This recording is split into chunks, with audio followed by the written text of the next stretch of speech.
Hi, hello, and welcome to my channel where we talk all things true crime.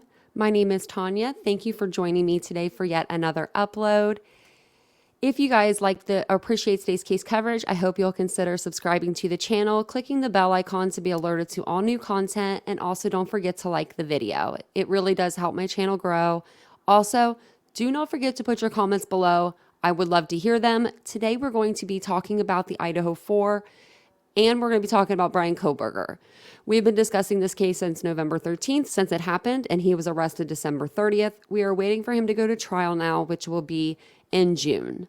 They have set off the whole week for evidence collection and for them to present their evidence to the court.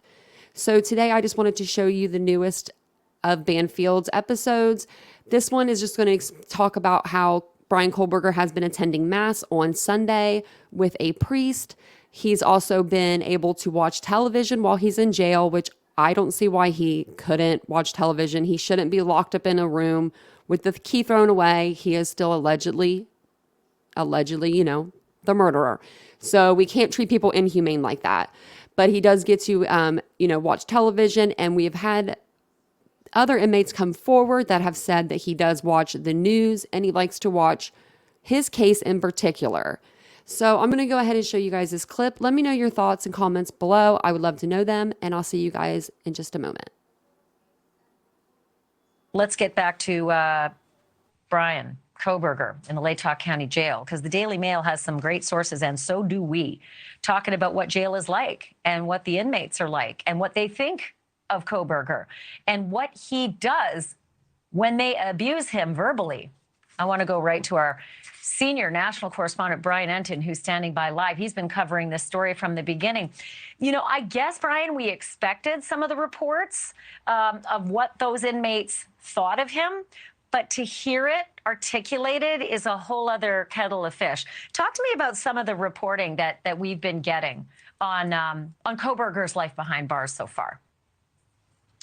Well, it's interesting, Ashley. Our sources have confirmed, and you mentioned it, that Kohberger is going to Mass every Sunday inside the Latah County Jail. And you'll remember, this isn't a big jail at all. It's very, very small. It's in the basement of the courthouse building right below the courtrooms. But apparently he is given the opportunity to go to Mass on Sundays.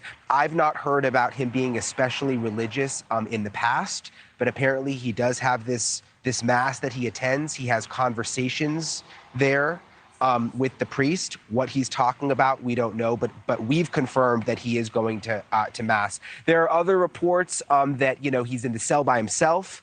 Anytime he leaves the cell, he has at least 2 guards with him. There are moments where he walks by other cells where they yell out at him, but we are told that he just remains totally stone cold, looking forward, no emotion, when other inmates yell out at him, which really is no surprise based on what we already know about Kohberger, Ashley. Yeah, some of those inmates interviewed have said that they couldn't believe they were in there locked up with him because they said, this is Moscow. Not a lot of this kind of stuff happens here. One inmate was quoted saying this: he watches himself all the time. It's really kind of bizarre. That reference to the fact that he's watching coverage of himself on television. And here's the weird part, Bryan. We're told that the jailer decides one channel.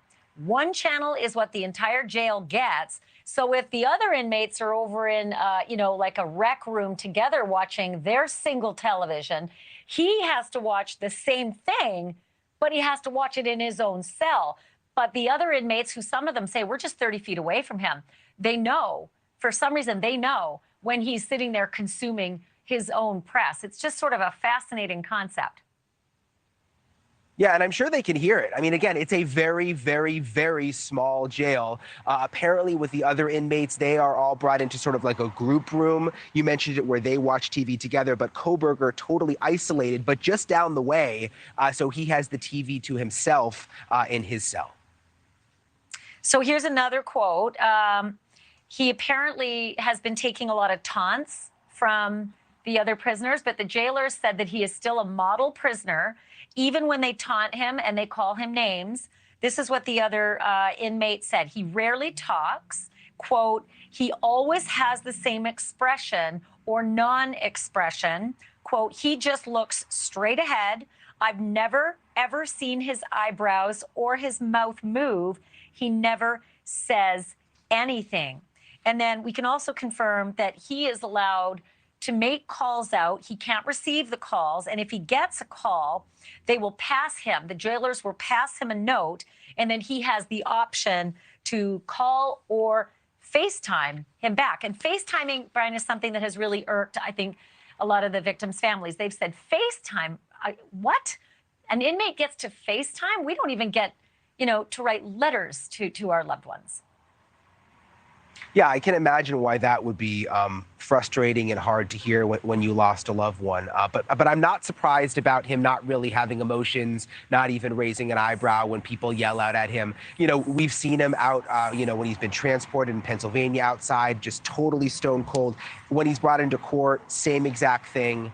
And so it doesn't surprise me that that's the way he's acting also behind bars. And we've heard the same thing that, in many ways he is, sort of a model prisoner, courteous with the guards, doesn't really cause any trouble, mostly keeps to himself in his cell. Besides what we've also confirmed tonight, that he is now going to a private mass on Sundays.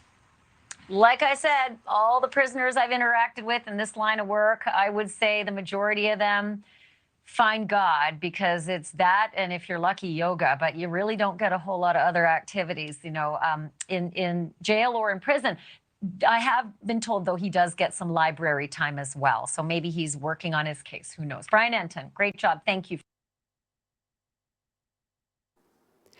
So let me know your comments below. Let me know your thoughts on this case. I think that Bryan Kohberger, his attorney probably told him straight up from the get-go. His attorney in Pennsylvania probably told him, and then Ann Taylor, his attorney now, probably said, keep your head down.